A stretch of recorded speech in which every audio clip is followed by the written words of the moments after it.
वो जमाना और था जब दरवाजों पे ताला नहीं भरोसा लटकता था। तब खिड़कियों के पर्दे भी आधे होते थे, खिड़की ऊपर से खुली होती थी ताकि रिश्ते अंदर आ सकें। जब पड़ोसियों के आधे बर्तन हमारे घर, हमारे बर्तन उनके घर में होते थे।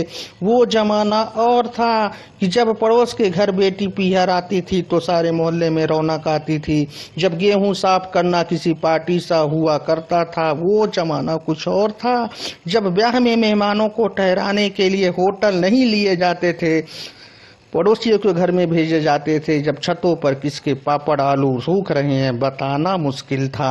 वो जमाना कुछ और था जब हर रोज दरवाजे पर लगा लेटर बॉक्स टटोला जाता था। जब डाकिये का अपने घर की तरफ रुख मन में उत्सुकता भर देता था। वो जमाना कुछ और था कि जब रिश्तेदारों का आना घर को त्योहार सा कर जाता था। जब 8 मकान आगे रहने वाली माता जी हर तीसरे दिन भेज देती थी और हमारा बचपन कहता था। वो जमाना और था जब मोहल्ले के सारे बच्चे हर शाम हमारे घर खेलने आते थे।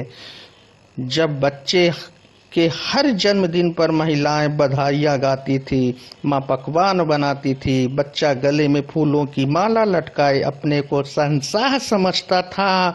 जब बुआ और मामा जाते समय जबरन हमारे हाथों में पैसे पकड़ाते थे और बड़े आपस में मना करने और देने की बहस में एक दूसरे को अपनी कसम दिया करते थे। जब शादियों में स्कूल के लिए खरीदे काले नए चमचमाते जूते पहनना किसी शान से कम नहीं था। जब छुट्टियों में हिल स्टेशन नहीं मामा के घर जाया करते थे और अगले साल तक वहीं रहा करते थे। जब स्कूलों में शिक्षक हमारे गुण नहीं हमारी कमियां बताया करते थे। वो जमाना कुछ और था जब शादी के निमंत्रण के साथ पीले चावल आया करते थे। जब बिना हाथ धोए मटकी छूने की इजाजत नहीं थी। वो जमाना कुछ और था जब गर्मियों की शामों को छतों पर छिड़काव करना जरूरी हुआ करता था। जब सर्दियों की गुनगुनी धूप में स्वेटर बुने जाते थे और हर सलाई पर नया किस्सा सुनाया जाता था। जब रात में नाखून काटना मना था, जब संध्या समय झाड़ू लगाना बुरा था, जब बच्चे की आंख में काजल और माथे में नजर का टीका जरूरी था, जब रातों को दादी नानी की कहानियां हुआ करती थी। वो जमाना कुछ और था जब कजिन नहीं सभी भाई बहन हुआ करते थे। जब डीजे नहीं ढोलक पर थाप लगा करती थी। जब गले सुरीले होना जरूरी नहीं था, दिल खोल कर बन्ने बन्नी गीत गाए जाते थे। जब शादी में एक दिन का महिला संगीत नहीं 8-10 दिन का गीत गाए जाते थे। जब कड़ी धूप में 10 पैसे का बर्फ का पानी गिलास पी जाते थे।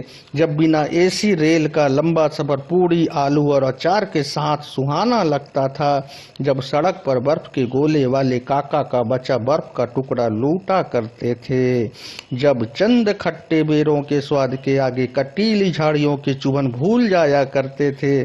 जब सबके घर अपने लगते थे, बिना घंटी बजाए किसी पड़ोसी के घर में घुस जाया करते थे। जब किसी भी छत पर अमचूर के लिए सूखते कैरी के टुकड़े उठाकर मुंह में रख लिया करते थे।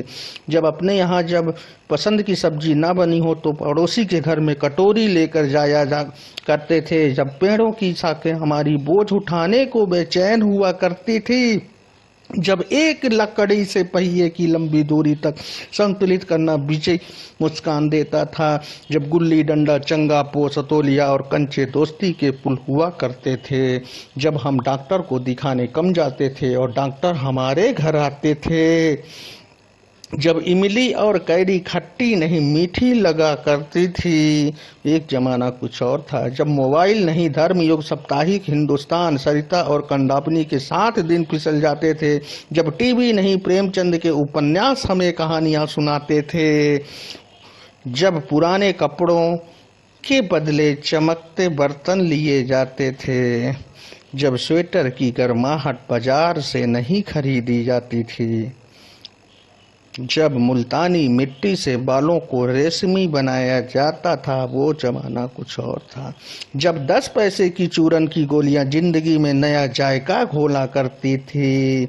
जब चौपड़ पत्थर के फर्श पे उकेरी जाती थी वो जमाना कुछ और था। जब पीतल के बर्तनों में दाल उबाली जाती थी। जब चटनी सिल पर पीसी जाती थी वो जमाना और था। वो जमाना वाकई कुछ और था।